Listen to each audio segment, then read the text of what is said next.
pardonne à celui qui a fait ça. C'est la facilité. Ok. Laissez-moi vous raconter une histoire qui se passe à Marseille. Fin des années 90. Il y a une femme qui vient de rencontrer Jésus. Elle parle de Jésus à ses 3 enfants. Il y a sa fille aînée qui embrasse la foi, qui aime Jésus. Et elle vient à l'église à chaque réunion parce qu'elle vient de trouver l'eau qu'elle cherchait depuis longtemps. Elle vient de trouver la lumière. Et là, à chaque fois qu'elles vont à l'église, quand elles reviennent à la maison, le papa, il tape sur sa femme, il tape sur sa fille. À un moment donné, dans sa colère, il déchire la Bible de l'une et de l'autre. Parce qu'il n'est pas content qu'elles aillent à l'église. Cette femme, elle a continué de bénir son mari. Elle a continué de prier pour lui. Et un jour, c'était tellement difficile pour elle. Parce qu'il avait tapé tellement fort. Elle avait perdu les 2 dents de devant. Et ce jour-là, il lui dit, la prochaine fois que tu vas à l'église, je vais te tuer cette fois-ci. Et elle le regarde avec le sourire. Elle lui dit que Dieu te bénisse. Vas-y, dis-moi que c'est facile, ça. Je retourne avec toi à Librefruit, ok? Tu prends pas Claudette, parce que Claudette, c'était facile de la faire asseoir là, à côté de toi. Tu prends Bertrand ou Mustapha. Tu lui casses les 2 dents de devant. Parce qu'il n'a pas voulu venir à l'église. Et après, tu l'invites à la gape qu'on va faire après. Il va venir. C'est ça la facilité, tu crois? Cet homme a été ébranlé. Non, on se parle vrai. Hein? Moi, je ne suis pas venu vous parler des histoires de Blanche-Neige et des 7 petits nains. On parle de la Bible. C'est des vraies choses. C'est pas si facile que ça d'être chrétien. Il faut mourir. Je sais que ce n'est pas à la mode ce que je suis en train de dire. À la mode, c'est de vous dire, venez à Jésus, il va vous donner un mari. Alléluia! Pourquoi il y a des célibataires dans nos églises?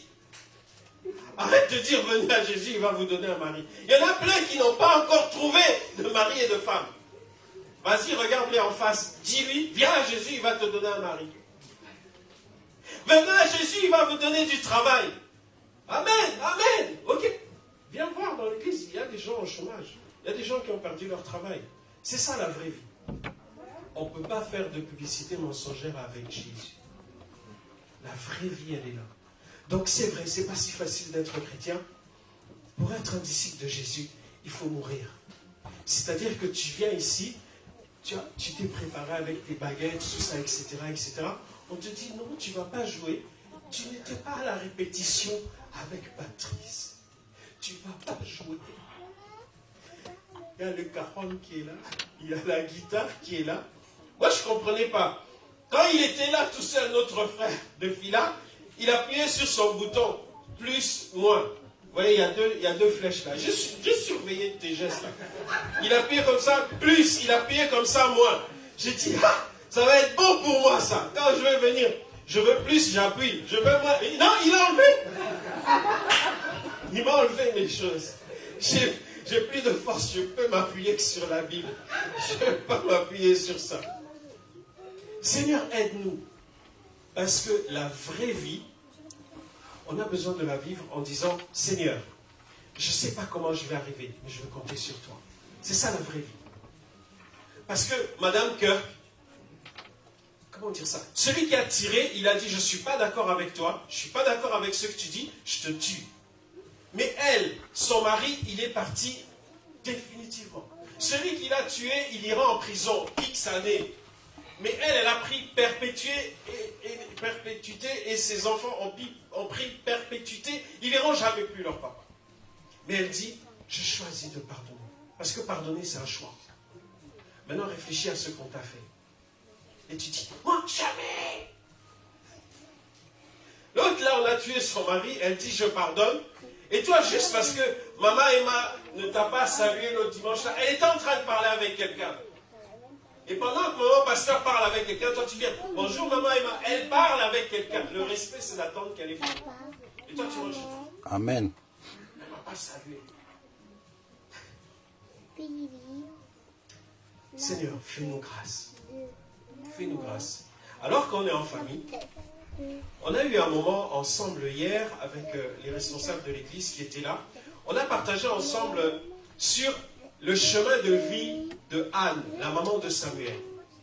1 Samuel chapitre 1, 1 Samuel chapitre 2, 1 Samuel chapitre 3.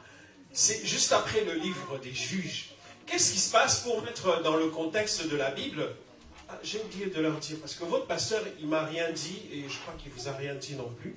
Moi, il m'a juste dit, tu viens, tu prêches, samedi matin, tu parles aux responsables, le soir, tu parles à l'église, et dimanche matin, tu parles à l'église. Donc, il m'a donné la parole, il ne m'a pas dit quand est-ce que j'arrête. Donc, moi, je vous donne un repère parce que je vous aime. C'est midi moins 5. Si ton corps commence à te dire, je suis fatigué, j'ai faim, tu peux aller sous le chapiteau, tu peux commencer à manger. Nous, on va continuer ici. Donc, par la foi, il peut attendre déjà ce qui va arriver. Donc, tu vas nous attendre au chapiteau, on viendra manger là-bas avec toi après. Si ça ne va plus, il y a libre fruit juste à côté là. Tu commences avec libre fruit, après on continue. Donc, finalement, le chemin de vie de Anne nous apprend sur la famille. Avec les responsables, on a échangé ensemble en disant que finalement, Anne, dans ce qu'elle a vécu, ça nous rappelle aussi que l'Église, nous en tant qu'Église, on doit aller vers la croissance. Vous savez, quand maman porte bébé pendant 9 mois, quand le bébé sort, elle commence d'abord par en prendre soin. Ensuite, elle lui montre un modèle, elle lui apprend des valeurs. Ensuite, l'enfant grandit tout seul. Et ensuite, l'enfant commence à mettre en application les modèles, les valeurs, la foi, les choses qu'il a appris. Il va apprendre en faisant des bonnes choses et des mauvaises choses. Il devra faire ses expériences de toute façon. C'est pour ça que quand l'enfant grandit, quand il tombe, il ne faut pas lui dire « méchante table, tu as fait tomber bébé ». Non! L'enfant va se dire « ah oui, c'est jamais ma faute, c'est la faute des autres ». Ça s'appelle l'adamite. L'adamite, c'est une maladie qui a été transmise par Adam. Quand on a chopé Adam, quand Dieu l'a chopé, il lui a dit « hey, qu'est-ce que tu as fait, Adam? Tu allais te cacher, tu as mangé le fruit. » Il dit « non, c'est pas moi, c'est elle. » Ça, c'est l'adamite, c'est une maladie masculine. Ils ont jamais... C'est pas moi, c'est elle. Chef, il se passe ça dans ta famille. Qu'est-ce qui se passe? Non, c'est pas moi, c'est elle. C'est elle, c'est elle. C'est jamais lui, en fait. C'est elle. Et puis elle leur dit « hey, c'est quoi? » Elle dit « c'est le serpent. » Elle a dit la vérité. Elle a dit c'est le serpent. Mais Adam, il n'a pas dit, vous voyez où on veut aller? Adam, il n'a pas dit c'est le serpent qui a parlé à ma femme. Il dit non, c'est pas moi, c'est elle. Et Ève, elle a dit non, c'est le serpent. Donc, en fonction de l'âge, dans la croissance de l'Église, en fonction de l'âge, il y a des besoins qui correspondent à l'âge. Et en tant que responsable, en tant que pasteur, en tant que leader d'Église, et merci, pasteur Lise, maman, Emma, merci pour l'invitation. Merci aussi pour le CA et les responsables qui nous permettaient avec Françoise d'être ici avec vous, de partager notre cœur.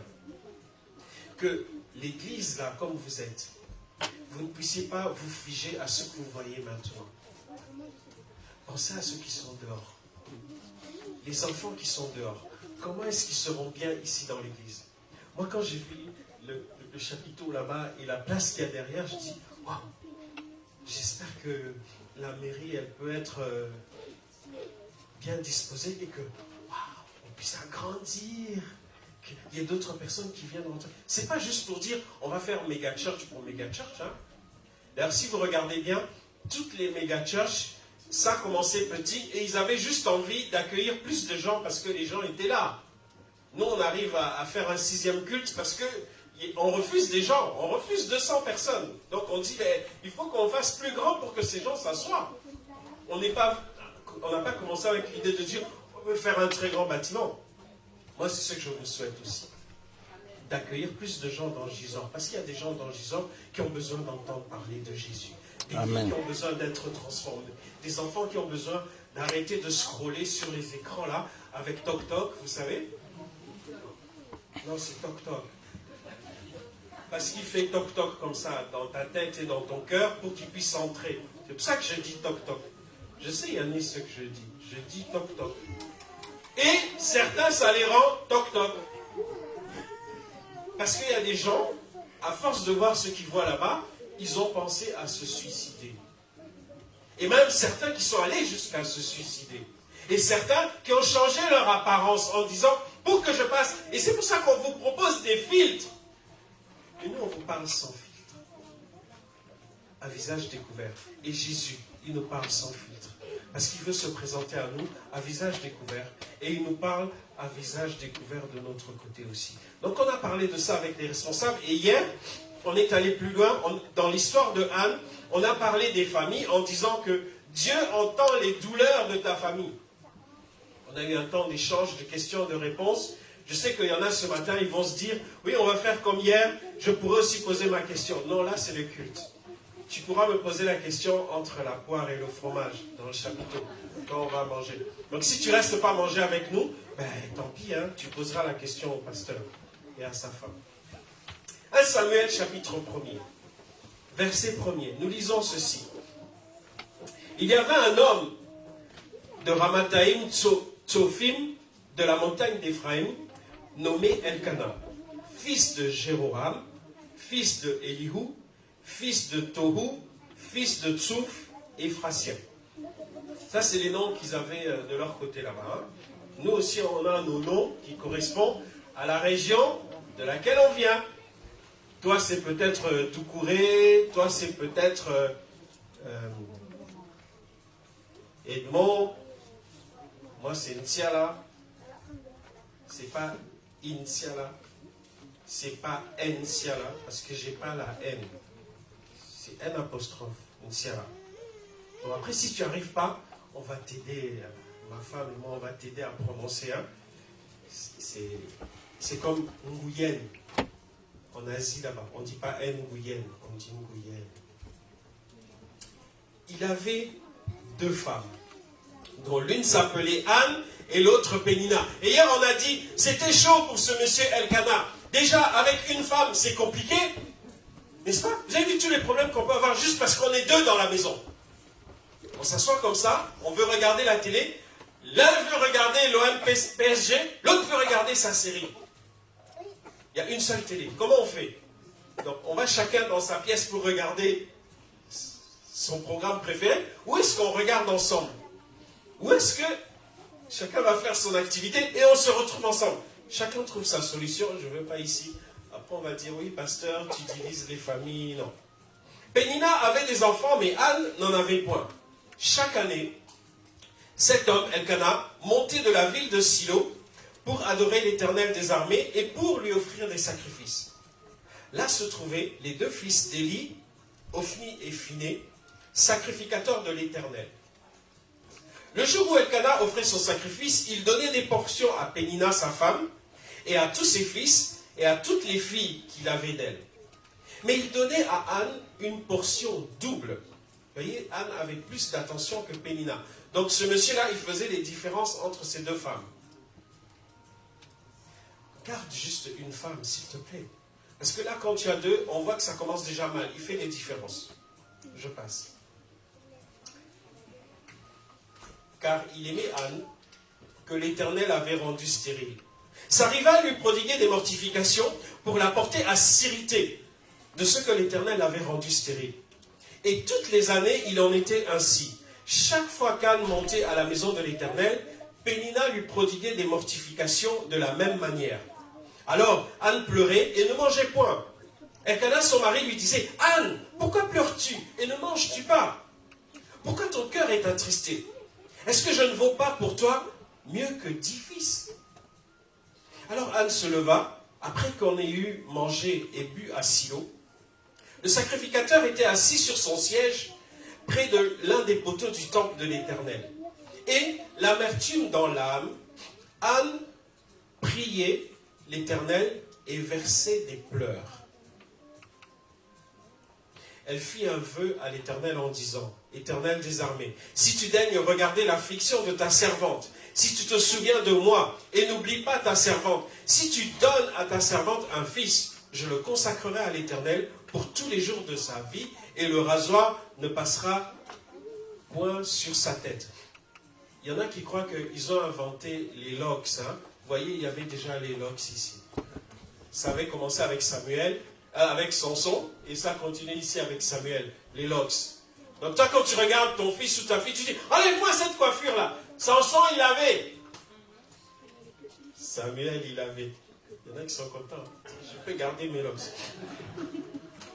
Comme elle restait longtemps en prière devant l'Éternel, Élie observa sa bouche. Anne parlait dans son cœur et ne faisait que remuer les lèvres. Mais on n'entendait point sa voix. Élie pensa qu'elle était ivre et il lui dit, « Jusqu'à quand seras-tu dans l'ivresse? Fais passer ton vin. » Anne répondit, « Non, mon Seigneur. Je suis une femme qui souffre dans son cœur. Je n'ai bu ni vin, ni boisson enivrante, mais je répands mon âme devant l'Éternel.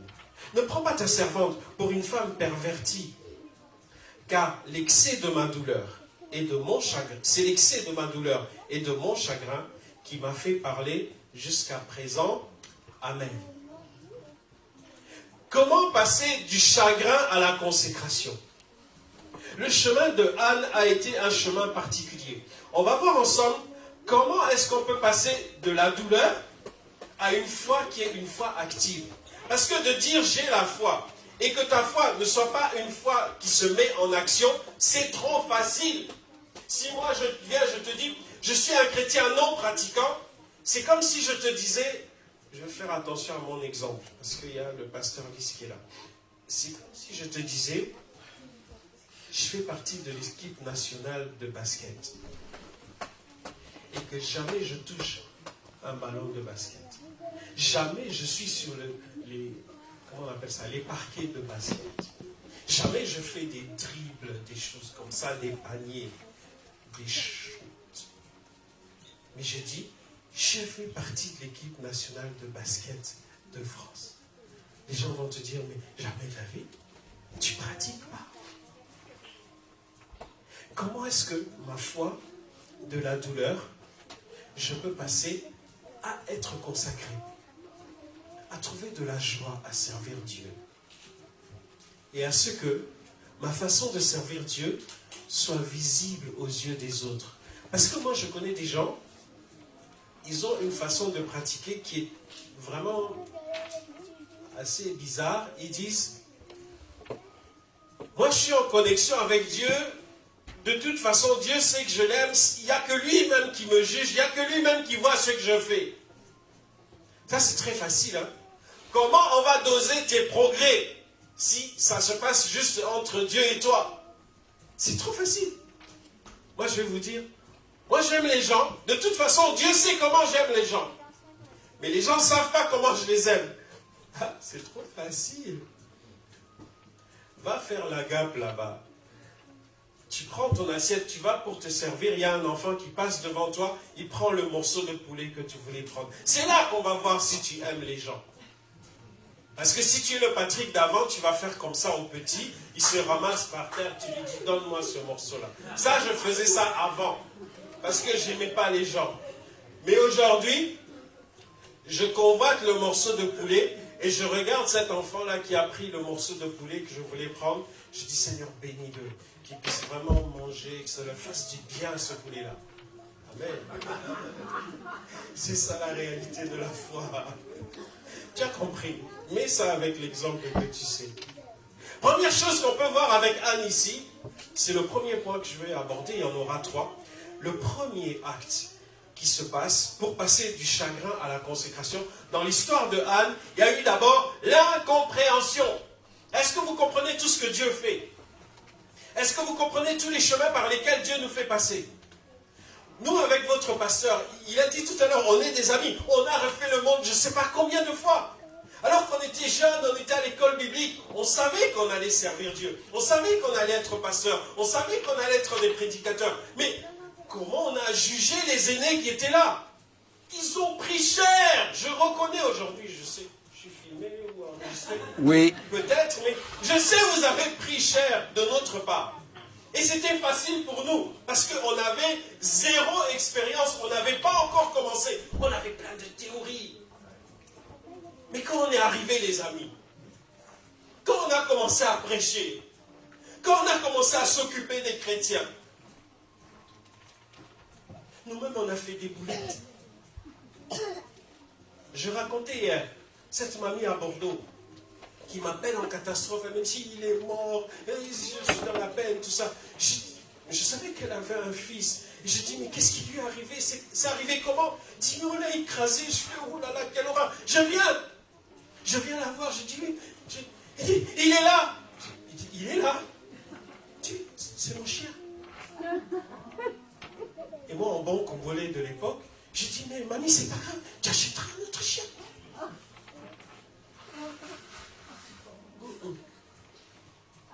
Je n'ai pas consolé.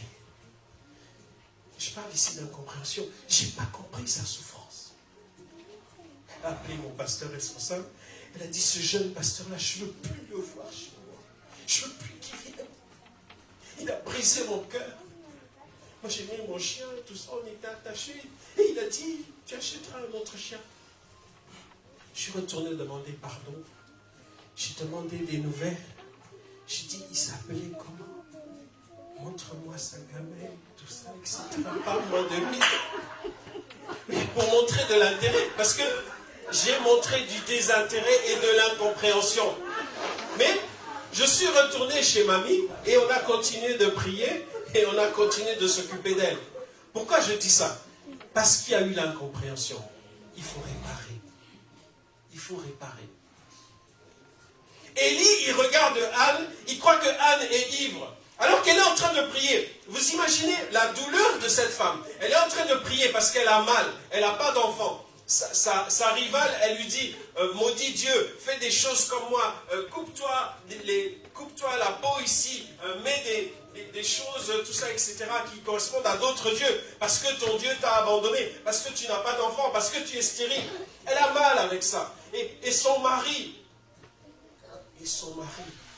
lui, il est encore pire.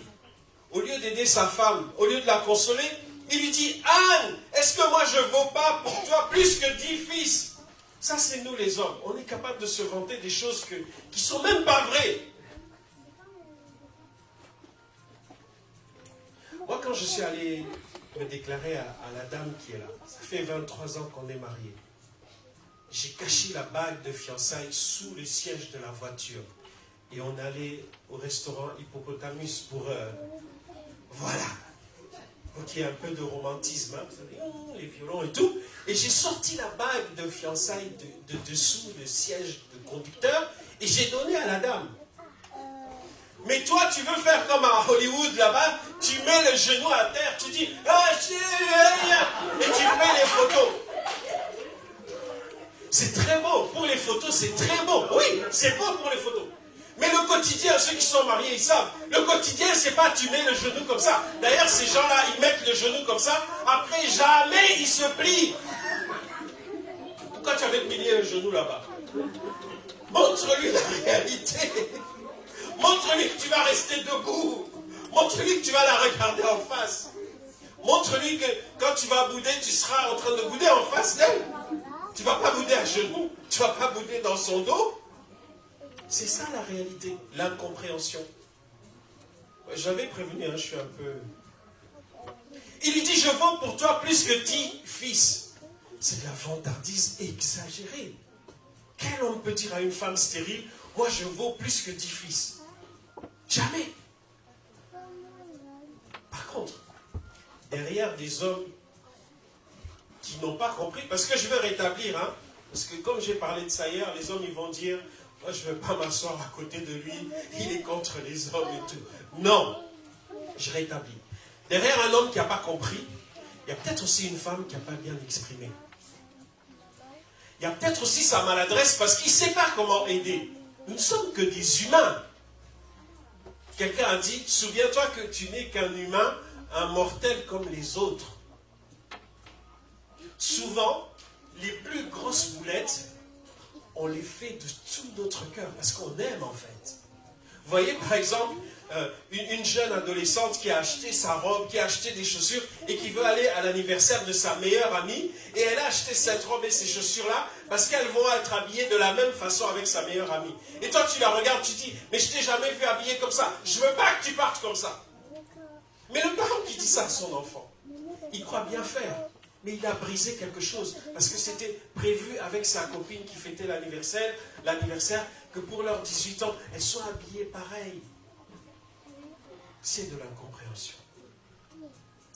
Je vais dire, il n'y a pas que Elkana, le mari de Anne, qui a eu de l'incompréhension. Il y a eu aussi l'homme de Dieu. Est-ce que vous voulez qu'on parle un petit peu des hommes de Dieu? Je sais qu'il est là. Ça va peut-être piquer un peu à lui et à moi, mais j'aimerais bien, si ça nous pique, que ça vous pique un peu aussi. Qui sommes-nous pour vous? Vous savez, moi je peux parler en toute liberté, parce qu'après, ma voiture est garée juste là. Je rentre chez moi. Mais je l'avais prévenu. Je te l'avais dit ou pas? Je crois même qu'il y avait Eric qui était témoin. Oui. Je lui avais dit, je dis, moi je vais venir, je vais poser, après je vais partir, toi tu vas arranger après. Tu vas me ramener pour expliquer, pas de problème. En fait, qui sommes-nous pour vous? Je vais prendre 2 axes. Premier axe, nous sommes comme vous. Nous sommes tous, mais vraiment tous, brebis du divin berger. Amen. Nous avons tous été rachetés par la même grâce. Il n'y a personne ici dont le rachat a été plus cher qu'un autre. Bien sûr, tu vas me regarder, tu vas le regarder, tu vas regarder elle en disant, oui, toi, franchement, avec la vie que tu as eue, heureusement que Jésus t'a sauvé. Ok. Mais Yanis qui est là, qui est enfant de pasteur, c'est la même grâce qui le sauve. Même s'il n'a pas fait les choses que moi j'ai faites. Et même s'il ne les fera jamais. Donc ça veut dire quoi? Il ne faut pas louer Dieu plus pour ma vie que pour celle de Yanis qui n'a pas fait les 400 coups comme moi. C'est la même grâce. Pourquoi? Parce que lui comme moi, nous sommes pécheurs devant Dieu. Et nous avons besoin du sang de Jésus qui nous a rachetés de tout péché de la même façon. Ok? Tous pareils, tous les mêmes. D'accord. Maintenant, comme vous avez remarqué que j'aime les contre-pieds, pardonnez-moi de faire un contre-pied. On n'est pas pareil. On n'est pas pareil. Pourquoi? On ne se vante pas de le dire. En quoi je veux dire qu'on n'est pas pareil? On n'est pas pareil parce qu'un jour, alors que j'étais en bas, dans la boue, dans la fange, que j'étais en train de me perdre, Dieu m'a retiré de là, il m'a appelé et il m'a dit, viens me servir. Et moi je lui ai dit, Seigneur, je suis incomplet pour faire ça. Qui suis-je pour que je puisse faire ça? J'ai besoin que tu m'aides. Et il m'a dit, c'est quoi ta réponse, Patrick? J'ai dit, Seigneur, je veux te servir, je veux te suivre. Et là, je suis entré dans le ministère. C'est là que nous sommes différents. Vous voyez où je veux en venir? Et cette différence, ce n'est pas de nous. On ne peut pas s'en glorifier. On ne peut pas dire, moi, Non, non, non, non, non. Au contraire, nous avons besoin de vos prières. On a besoin de vos encouragements. Pourquoi j'ai encouragé les musiciens? Parce que j'étais à sa place, au frère. Moi, je n'avais pas la guitare. Et quand j'ai commencé dans le stage pastoral, on m'a dit, tu vas conduire les chants. J'ai dit, mais j'ai eu des cours à quel endroit? Lui, il a appris les cours, il a travaillé son caronne, là. Moi, j'ai travaillé les chants avec toi. À quel endroit? Pour que tu me dises, devant 600 personnes, tu vas conduire les chants. J'ai fait des catastrophes. J'ai démarré le chant comme ça, les musiciens derrière, le pianiste, il avait les mains comme ça en suspension. Il ne savait pas où plaquer ses accords. Parce que ce qui sortait de ma bouche là, ça n'avait rien à voir avec les notes. Mais il fallait le faire. C'est là que je dis, il y a une différence. Pourquoi j'ai fait ça? Je suis maso? Non!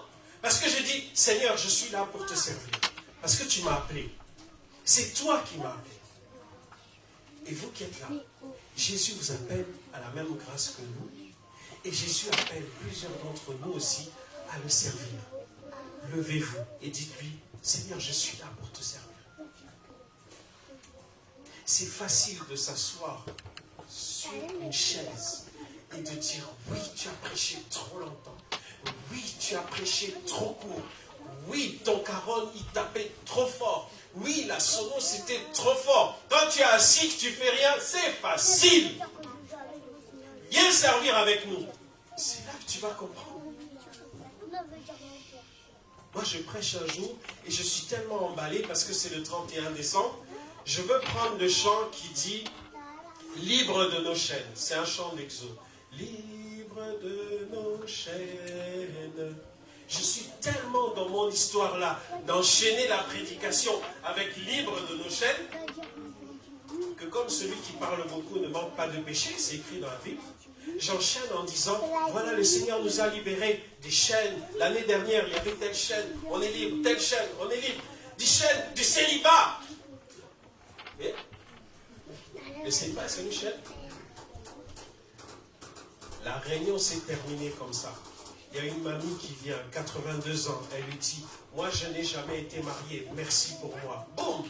Sa fille, elle vient, elle dit, moi je suis fille-mère, merci pour moi. Boum! Sa petite fille, elle vient, elle dit, moi je n'ai jamais été mariée, j'ai 52 ans, merci pour moi. Boum! Je dis, hé, c'est quoi cette histoire? Pourquoi tu as fait ce commentaire? C'est pas écrit dans la Bible que le célibat c'est une chaîne. Pourquoi tu as fait ça? On n'est que des humains. Donc j'ai dû demander pardon. Maintenant, pour commenter les chants là, ils ne me voyaient plus, hein. Fête des mères, je voulais encourager les mamans. J'ai dit, ouais, toutes les mamans, levez-vous, on va prier pour vous. C'est la fête des mères. J'étais content, j'ai dit, ouais, on a encouragé les mamans le jour de la fête des mères. J'ai eu un défilé comme ça. Tu vois, moi je suis stérile, merci pour nous. Tu vois, moi j'ai jamais eu d'enfant, merci pour moi. Tu vois, moi mon enfant est mort, je continue de pleurer, merci pour moi. Je fais, hé, c'est quoi cette histoire? Depuis ce jour-là, fête des mères, des pères, des frères, des oncles, tout ça, tu ne m'entendras jamais. Je vais prier pour toi dans mon cœur. C'est fini. Incompréhension. Parce que le responsable spirituel, il n'a pas compris la douleur de Anne. Il l'a vu comme ça, qu'il murmurait, il a dit, voilà, tu es allé voir là-bas, et puis tu viens dans la maison de Dieu, et tu commences à faire n'importe quoi. Arrête de te livrer. Non, elle n'était pas ivre. C'est sa douleur qui la faisait. Et comme je disais hier, certaines personnes ont dans leur cœur, dans des situations de vie, comme les coussinets d'un chien, d'un chat ou d'un félin, à l'intérieur desquels il y a des épines. Tant que ces personnes sont au repos, il ne se passe rien, elles sont tranquilles. Mais dès qu'on demande à ces personnes de marcher, elles appuient en marchant sur les coussinets dans lequel il y a une épine, et ça fait mal d'avancer, ça fait mal de marcher, ça fait mal de prier, ça fait mal de venir au mariage. Moi j'ai une amie que je connais depuis très longtemps, elle ne va plus dans les mariages. Parce qu'elle avoisine les 60 ans, elle n'est toujours pas mariée, et elle dit, je n'en peux plus de voir dans l'église des jeunes filles qui arrivent, ça fait à peine 3 mois qu'elle vient dans l'église, elle trouve un mari, elle se marie. Moi je suis là depuis des années, je prie, nanani, nanana, j'ai jamais eu de... Je vais lui dire quoi? T'es jalouse, arrête. Non. Je vais juste te dire, j'entends ta souffrance. On continue de prier pour toi. Mais est-ce que Dieu a prévu? Regardez juste la géographie du monde. Vous croyez qu'avec la population mondiale qu'on a là, tout le monde va se marier? Regarde là dans la salle. Regarde comment vous êtes dans la salle. Vous croyez que tout le monde va se marier là? Tout le monde va avoir des enfants? Tout le monde va avoir du travail? Tout le monde va acheter sa maison? Tout le monde va acheter sa voiture? On n'est pas là pour ça, les amis. On est là pour la gloire céleste qui nous attend. Nous marchons ensemble vers ce beau pays, là-haut. On marche vers le ciel. On ne marche pas pour aller avoir des enfants, du travail. Si Dieu nous bénit avec ça, amen. Mais ce n'est pas la priorité pour laquelle nous venons à Dieu. Il y a eu de l'incompréhension. Deuxième chose, après l'incompréhension, il se passe quelque chose dans la vie de Anne. Parce qu'elle prend position, elle prend une décision. Qu'est-ce que Anne fait? Après avoir prié, après avoir déversé son cœur devant Dieu comme ça, elle dit, je ne vais pas en rester là. Parce que souvent, on a des personnes qui en restent là où ils sont et ils ne veulent pas changer dans leur cœur. Et vous savez ce que ça donne? Ça donne des mauvais sentiments. Ça donne des mauvaises réactions. Ça donne des mauvaises paroles. Je ne vais pas parler des autres, je vais parler de moi. Moi, j'étais à Marseille. J'ai fait 10 ans dans cette église. Il y avait quelque chose qui se passait le 31 décembre. Je crois que vous faites pareil ici, le 31. On se souhaite la bonne année. Et on souhaite les bonnes choses à chacun. Et nous, les jeunes, on entendait toujours la même phrase. Au début, on prenait ça comme une bénédiction. Mais quand tu vois que rien ne bouge, ça commence à t'énerver. Ça vous arrive ou pas? Ils sont pas là. Ça vous arrive ou pas? On n'est que des humains. Donc on entendait quoi? Bonne année Patrick. Le mariage cette année. Bonne année Patrick. Le mariage cette année. Au bout de 3 ans comme ça, c'est une bénédiction. Mais quand ça fait 7 ans que tu n'es toujours pas marié, quand on arrive le 31 décembre, tu te mets en mode scaphandrier. Est-ce que vous connaissez le scaphandrier?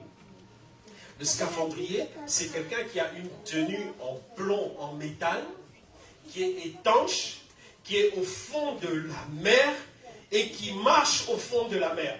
La seule chose qui lui permet de respirer, c'est un tuyau qui le relie à la surface. Ça veut dire que c'est quelqu'un qui s'est blindé, il a un cœur qui est devenu dur comme un rocher. C'est ce que j'étais devenu. Et un jour, à cause de mon cœur qui devenait dur comme ça, d'entendre à chaque fois, et le mariage cette année, et il y a une mamie qui vient toujours la même, avec toujours la même phrase. Bonne année Patrick, et le mariage cette année. J'ai dit, ok, j'ai dit, moi aussi je vais te faire un souhait. Elle me dit, vas-y mon fils, je t'écoute. J'ai dit, bonne année mamie. Et puis, la caisse en pain cette année peut-être, parce que tu seras avec Jésus.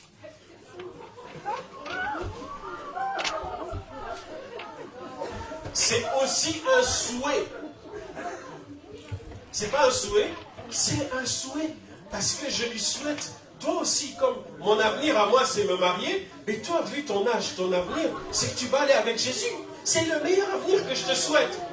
Mais non, c'était pas ça. C'était ma colère, c'était ma déception, c'était ma frustration qui était en train de parler, comme Anne. Comme Anne. Mais elle a pris une décision. Comme moi aussi, un jour, j'ai pris une décision. J'ai dit, Seigneur, il ne faut pas que ce sentiment reste dans mon cœur. Ça doit changer, ça doit partir. Et là, Anne, elle s'est relevée. La Bible nous dit, verset 18, Anne dit, que ta servante trouve grâce à tes yeux. Et cette femme s'en alla. Elle mangea et son visage ne fut plus le même. Voilà la décision. C'est-à-dire qu'elle se nourrit, elle reprend des forces, elle quitte l'endroit des pleurs, elle quitte l'endroit des incompréhensions. Je ne suis pas en train de parler de quitter l'église, hein. C'est pas ce que je suis en train de dire. C'est de quitter cette attitude où tu restes par rapport à l'incompréhension. Ouais, Jésus, personne ne me comprend, personne ne m'écoute, personne ne voit ma souffrance, personne ne voit que je rentre toute seule à pied et personne ne me propose de me ramener. Parlant des gens qu'on ramène, moi pendant des années, j'allais chercher les gens, je déposais les gens, tout ça, etc. C'était avec joie. La seule fois où j'étais sans voiture, je demande à quelqu'un, je dis, est-ce que tu peux me ramener? Il me dit, c'est pas dans ma direction. Je suis rentré devant Dieu, je dis, quoi, Seigneur? Moi, je l'ai ramené dans la direction opposée et lui, il est incapable de faire le trajet. Le Seigneur m'a dit quelque chose, ça m'a brisé. Il a dit, quand tu auras à nouveau une voiture, continue de les ramener. Quittez le lieu de l'incompréhension. Quittez l'attitude de l'incompréhension qui fait mal. Relève-toi, nourris-toi. Et tu verras que ton visage ne sera plus le même. Elle a quitté le lieu de pleurs pour entrer dans le lieu de la foi. C'est ça la décision. Troisième point, et on va aller vers la fin. Elle rend grâce à Dieu. Elle est reconnaissante. La reconnaissance. Verset 24. Quand elle eut sevré Samuel, puisque Samuel est né, il commence à grandir, elle le fit monter avec elle, elle prit 3 taureaux, un épha de farine et une outre de vin. Elle le mena dans la maison de l'Éternel à Silo. L'enfant était encore tout jeune. Ils égorgèrent les taureaux et ils conduisirent l'enfant à Élie. Anne dit, mon Seigneur, pardon, aussi vrai que ton âme vit, mon Seigneur. Je suis cette femme qui me tenait ici, près de toi, pour prier l'Éternel. C'est pour cet enfant que je priais. Et l'Éternel a exaucé ma prière, la prière que je lui ai adressée. Aussi, je veux le prêter à l'Éternel. Il sera toute sa vie prêté à l'Éternel. Et ils se prosternèrent devant l'Éternel. Amen. Rendre grâce. De dire, Seigneur, merci parce que tu m'as béni. Merci parce que je n'avais pas. Maintenant, j'ai. Mais ce que j'ai maintenant, je le mets à ta disposition. Parce que souvent, quand on est béni, on croit que la bénédiction, c'est grâce à nous. Comme si nous, pasteurs, je vous avais dit que j'allais vous piquer et que j'allais nous piquer nous-mêmes aussi, les pasteurs. C'est comme si un pasteur vient, il récupère une église, il travaille, l'église grandit, le bâtiment s'agrandit, il y a des baptêmes, on change de bâtiment, on prend plus grand. Après, il se lève dans l'église et puis il dit, bon, vous tous que j'ai baptisés, levez-vous. Hey, c'est toi qui les as baptisés, mais est-ce que c'est toi qui les as convertis? Est-ce que c'est toi qui as touché leur cœur? Est-ce que c'est toi qui as provoqué la repentance chez eux? C'est le Saint-Esprit qui fait toutes ces choses. Et tous ceux qui ont travaillé avec toi, ils ont travaillé au nom de qui? Hey! Jamais que la reconnaissance soit là, l'action de grâce soit là. Seigneur, alors que nous, on ne s'attendait même pas à avoir 2 enfants, Seigneur, tu nous les as prêtés. On te les donne. Tu en prends soin. Voici l'église de Gisors. On n'a rien fait pour la mériter. Elle est à toi. Seigneur, on te donne l'église de Gisors. On te consacre l'église de Gisors. Elle t'appartient. C'est chez toi ici. C'est pas chez les mendigs. Excusez-moi de vous dire comme ça peut être brutal pour quelqu'un peut-être. Peut-être qu'un jour, Dieu peut demander à Emma et Alice d'aller ailleurs. D'ailleurs, chez vous, c'est compliqué. Hein? Ça va être Haïti ou l'Afrique de l'Ouest. Je ne sais même pas. Ça va être Madagascar. Non, Madagascar, il y a déjà Gigi et Fabienne là-bas. C'est fermé. Il y a notre ami Gilbert qui est... Vous avez reçu ici Gilbert. Il est déjà parti. Donc eux là, c'est plus Madagascar. C'est peut-être Taïwan. Qui sait? Mais en fait, ils appartiennent à Dieu. Tout comme aussi eux qui sont là. Junior, un jour, Dieu peut lui dire, ben, Hong Kong.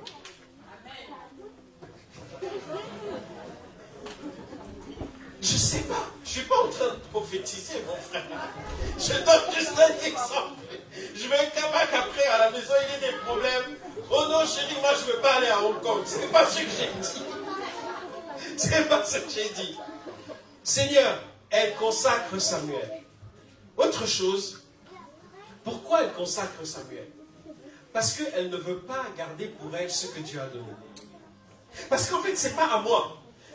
Les frères qui viennent de Fila, excusez-moi de parler comme ça, mais vous pouviez rester ce dimanche chez vous. Il y a du travail à Fila aussi. Il y a d'autres églises aussi plus près, en Île-de-France, où ce dimanche, vous auriez pu exercer vos dons. Mais ils sont venus jusqu'ici, ils ont pris du temps. Mais je suis sûr que quand chacun s'est levé chez lui ce matin, ils se sont dit, je vais voir mes frères et sœurs de Gisors. Je vais leur faire du bien avec les dons, les talents que Dieu m'a prêtés. Ensuite, quand tu sers, pourquoi tu sers comme si c'est toi qui avais fait quoi que ce soit pour avoir un don? Il y en a qui sont là, ils disent même, mon église, hey, hey, hey. Mes chrétiens, ils sont à toi? Tu as versé ton sang sur une croix pour les racheter? Eh les amis, c'est l'église de Jésus. Nous ne sommes que des serviteurs inutiles. Quand on aura tout fait ce qu'on doit faire, il va nous dire, tu as été utile en peu de choses. Et il va te confier des plus grandes. Ça, c'est notre lot à tous. C'est une grâce. Seigneur, tu as donné, tu as prêté, je te rends ce qui est à toi. Maintenant, je veux vous donner un conseil que moi j'applique dans ma vie depuis des années. Il a partagé quelque chose qu'on partageait lorsqu'on était à l'école biblique. Ça me poursuit jusqu'à aujourd'hui, la même pensée. J'ai tellement attendu des choses, qu'on me dise merci, qu'on me dise pardon, qu'on me dise tu as bien fait, qu'on m'applaudisse en disant waouh, c'était super, que ça m'a fait mal parce qu'on ne m'a pas applaudi, parce qu'on ne m'a pas remercié, parce qu'on ne m'a pas demandé pardon, parce qu'on ne m'a pas donné l'argent que j'attendais. J'ai fait une mission lisse, j'étais content, j'ai dit, ah, cette église-là, ils ont des moyens. Donc quand je vais repartir là comme ça, il y aura quelque chose dans la poche. Ça va être bien. À la fin de la mission, le frère dans le bureau, j'ai dit, il va ouvrir un tiroir comme ça. Il n'ouvre pas le tiroir, il ouvre sa bouche. Il me dit, merci frère, que Dieu te bénisse. Je vais prier pour toi. On prie. Pendant qu'il prie, moi je ne prie pas. Je ne prie pas, je suis en train de calculer. Je dis, moi je suis venu de Marseille, je suis venu jusqu'ici, le trajet, le payage, le carburant, et puis toi tu me dis merci. Je suis rentré chez moi, j'étais pas bien. Sur le trajet, j'étais pas bien. J'ai pas mis la radio, j'ai pas mis les louanges, j'ai rien mis. J'étais pas content même avec Dieu. Je dis, tu peux pas permettre ça. Moi, je vais me marier dans quelques mois. Un peu de ça aurait fait du bien. Mais si les situations ne peuvent pas changer, ça veut dire que c'est toi qui dois changer. C'est moi qui dois changer. Ce frère-là, je ne pouvais pas le changer. C'était à moi de changer. J'ai dit, Seigneur, quoi maintenant? J'ai dit, Seigneur, voilà ce que je vais faire devant toi. Je n'attends rien. Si j'ai, je rends grâce à Dieu. J'ai dit, Seigneur, merci, parce qu'il m'a encouragé. Moi, je n'attendais pas ça. Et si je n'ai pas, je dis, Seigneur, merci, parce qu'il ne sait pas donner, parce qu'elle n'a pas su donner, ou parce qu'elle n'a pas pu donner. Je n'attends rien. Traduit dans la parole de Dieu, ça veut dire quoi? C'est Paul qui dit, j'ai appris à être content de l'état dans lequel je suis. Et la grâce de Dieu en moi, elle travaille toujours. Mon frère, ma soeur, mon ami, si tu as cette attitude-là, tu seras moins déçu. Parce que l'homme, l'humain te décevra toujours, mais Dieu, jamais. Finir avec la reconnaissance, qu'est-ce qui se passe? Parce que Anne a eu cette attitude de rendre grâce. Parce que Anne a eu cette attitude de dire, je consacre mon fils à Dieu. Je veux faire autrement, je donne ma famille à Dieu. La Bible nous dit, son visage ne fut plus le même. Ça veut dire qu'il y a eu une transformation qui est devenue même physique. Les gens ont vu, ils ont dit, mais aujourd'hui les gens te regardent au travail, ils te disent, tu es vegan, tu fais du yoga? Je ne fais pas du yoga, c'est Jésus. C'est les Vita Christ qui agissent en moi. Parce que finalement, tous ont vu la transformation sur le visage d'Anne. La transformation que Dieu a opérée. La transformation qui a fait que son amertume, sa douleur a été changée en consécration. Et les gens ont vu comment cette femme s'est consacrée à Dieu. Et les gens ont vu comment chaque année, elle venait voir son fils. Et elle emmenait une robe nouvelle chaque année. Donc ça veut dire qu'elle allait même se projeter pour aller plus loin que les choses qui se passaient. Quand un enfant grandit, comment tu peux prévoir chaque année, sans le voir, ce que... C'est compliqué à faire, mais Dieu lui a donné cette capacité-là. Et que Dieu nous donne aussi cette capacité. Pour terminer, je voudrais te proposer ceci. Que Dieu transforme notre visage. Que Dieu transforme nos familles. Que Dieu transforme notre génération, nos générations. Aujourd'hui, nous sommes dans quelque chose de particulier qui rappelle un peu les années 30, les années 50, où les familles vivaient plusieurs générations au même endroit. Dans les années 50, on avait mamie qui était là, il y avait les parents qui étaient là, il y avait les enfants qui étaient là. Ça, c'était les années 50. Maintenant, les années 2025, il y a mamie qui est là, il y a les parents qui sont là, il y a les enfants qui sont là, et il y a aussi les petits-enfants qui sont là. C'est ce qui a changé. Et qu'est-ce qui se passe dans les familles? C'est compliqué. On en a parlé hier. Hein. C'est pas facile. Qu'on puisse consacrer nos familles à Dieu en disant, Seigneur, je te confie mes parents. Parce qu'aujourd'hui, on se retrouve, nous là qui sommes dans l'âge moyen, on s'occupe de nos parents et on s'occupe aussi de nos enfants. Mais réalisons quelque chose. Dans les années 30, dans les années 50, ils étaient capables de travailler et de laisser un héritage à leurs enfants. Vous vous souvenez? Aujourd'hui, on est capable de travailler. On ne sait même pas si on peut laisser un héritage à nos enfants. Ça, c'est matériel. Mais spirituellement, qu'est-ce qu'on veut leur laisser? Si on ne réalise pas ce qu'on veut leur laisser, le diable a déjà des programmes prêts à consommer qui sont là pour eux. Et si moi je ne fais pas ça, et si moi je ne consacre pas ma famille, mes enfants, mon couple à Dieu, le diable a déjà prévu des activités. Il y a déjà des activités de vacances où le couple, il va aller chacun en vacances de son côté et chacun en vacances à son moment de vacances. Tu as vu ça où? Nous, on est mariés 23 ans. Françoise, je la laisse partir en vacances à Honolulu pendant 2 semaines sans moi. Et tu veux aller où, toi? Elle est à moi. Je suis à elle. Si tu vas à Honolulu, on part à Honolulu. Tout est elle. On loulou ensemble. Amen. Amen. Pourquoi tu veux aller sans moi? Pourquoi je veux aller sans toi? Comme cet ami Ahmed Turc à Marseille, c'est le premier d'entre nous qui s'est marié. Il était entrepreneur dans le bâtiment. Il gagnait très bien sa vie. Et il gâtait sa femme. Il voyait une voiture à la télé en publicité. Il lui dit, elle te plaît? Oui, elle est jolie, tout ça. Il dit, tu l'aimerais en quelle couleur? Ah, j'aimerais qu'elle soit jaune. La semaine d'après, barac, il lui offrait la voiture. Elle ne voulait pas les cadeaux de Ahmed. Elle voulait qu'il soit là avec elle. Parce qu'il venait de se marier. Elle avait besoin de sa présence. Et un jour, elle m'a dit, moi, j'en peux plus. On lui a dit, oh, Ahmed, dose un petit peu. Parce qu'il travaillait tellement bien, il était tellement consciencieux, il travaillait tellement vite qu'il pouvait avoir 10 chantiers par semaine. Il allait même faire de la sous-traitance avec d'autres parce qu'il y avait beaucoup de travail. Et ça lui ramenait beaucoup d'argent. Et lui se disait, tous les cadeaux que je donne là, c'est pour me faire pardonner de mon absence, etc.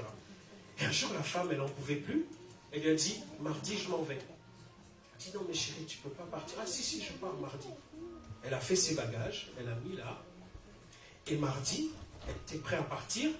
Et elle voit une valise à côté de ses bagages. Elle dit, Ahmed, c'est quoi cette valise? Il dit, c'est ma valise. Il dit, tu vas où? Il dit, je vais avec toi, tu es ma femme.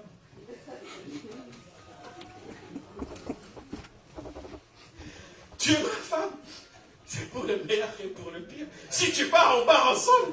Elle dit, mais moi, je vais partir sans toi. Elle nous a appelés, on a fait des diplomaties incroyables. Et Ahmed, il a changé sa position, il est revenu sur sa position, il a embauché quelqu'un qui lui allait gérer les chantiers, tout ça, etc. Ça a dosé. Pourquoi je dis ça? Je dis ça parce que Dieu veut transformer nos familles. Il veut restaurer des choses qui étaient cassées. Il veut restaurer des choses qui sont abîmées. Il est capable de ressusciter des choses qui sont mortes en nous. C'est le grand Dieu. Que dans nos familles, on puisse non seulement être reconnaissant de ce que Dieu a fait, Dieu a donné, mais qu'on puisse lui consacrer nos familles, lui consacrer ce qu'il nous a donné. Est-ce que vous êtes d'accord? Est-ce que tu es d'accord de le faire aujourd'hui? Je voudrais qu'on le fasse ensemble, qu'on puisse passer de la reconnaissance à la décision, à la prise de position. Que celui ou celle qui veut se positionner devant Dieu, pour sa famille, pour lui-même aussi, qu'il puisse se lever à sa place. Et nous allons prier en disant, moi comme Anne, je ne veux pas rester seulement dans les pleurs. Moi comme Anne, je ne veux pas seulement rester dans le souvenir des paroles d'incompréhension qu'on m'a données. Moi comme Anne, je veux me rappeler que j'ai pleuré, mais je ne veux pas rester dans la situation de pleurs. Je veux basculer vers autre chose. Je veux aller vers la reconnaissance et je veux me consacrer. Et je veux consacrer ma famille à Dieu. Amen. Seigneur, je te prie, fais de nos familles des lieux de vie, des lieux de révélation, des lieux de vocation. Seigneur, fais de nos familles, de nos couples qui sont là, des couples forts, des couples qui se tiennent devant toi, dans l'adversité, même s'il arrive que l'un ou l'autre tombe, Seigneur. Mais toi, tu relèves, toi, tu restaures, comme tu as restauré dans le passé, comme tu as restauré des couples qui sont là aussi. Nous te disons merci pour les grâces, pour les miracles que tu es capable d'accomplir. Je te prie aussi pour les enfants qui sont là. Que par le modèle qu'ils voient auprès de leurs parents, ils puissent être inspirés, ils puissent être encouragés. Seigneur, tu vois l'adolescence qui est un moment particulier où le corps est en train de se transformer, où on est en train de passer de l'enfant à l'adulte et avec beaucoup de questionnements. Que là, ils puissent trouver des réponses en toi. Qu'ils puissent trouver des réponses dans leurs parents ou dans des repères, dans des modèles qui sont aussi dans l'Église. Je te prie pour les seniors qui sont là, qu'ils soient encouragés, qu'ils soient reconnaissants pour ce que tu as fait dans leur vie. Et qu'ils soient aussi des modèles, des encourageurs, des encourageuses pour les jeunes, les enfants qui sont là, les parents qui sont là. Seigneur, pour l'église de Gisors, nous implorons ta grâce.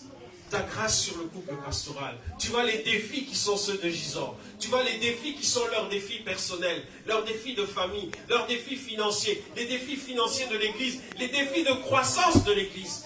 Donne de la sagesse, donne de la foi et du courage pour avancer, pour rester debout. Que ton église, comme nous avons vu, qui a soif de ta parole, soif de ta présence, soif de vivre et de voir les miracles, elle puisse être exaucée dans ce sens.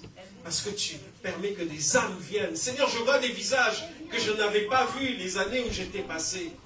Quelle grâce, quelle reconnaissance nous voulons te donner. Tu es le Dieu fidèle. Merci parce que tu agis. Pour chaque famille qui pleure, pour chaque famille déchirée, que là, Seigneur, tu apportes une guérison particulière, miraculeuse, que nous puissions recevoir de ta main le miracle que tu accomplis. Dans le nom de Jésus, nous t'avons prié. Amen et Amen. Nous acclamons le Seigneur.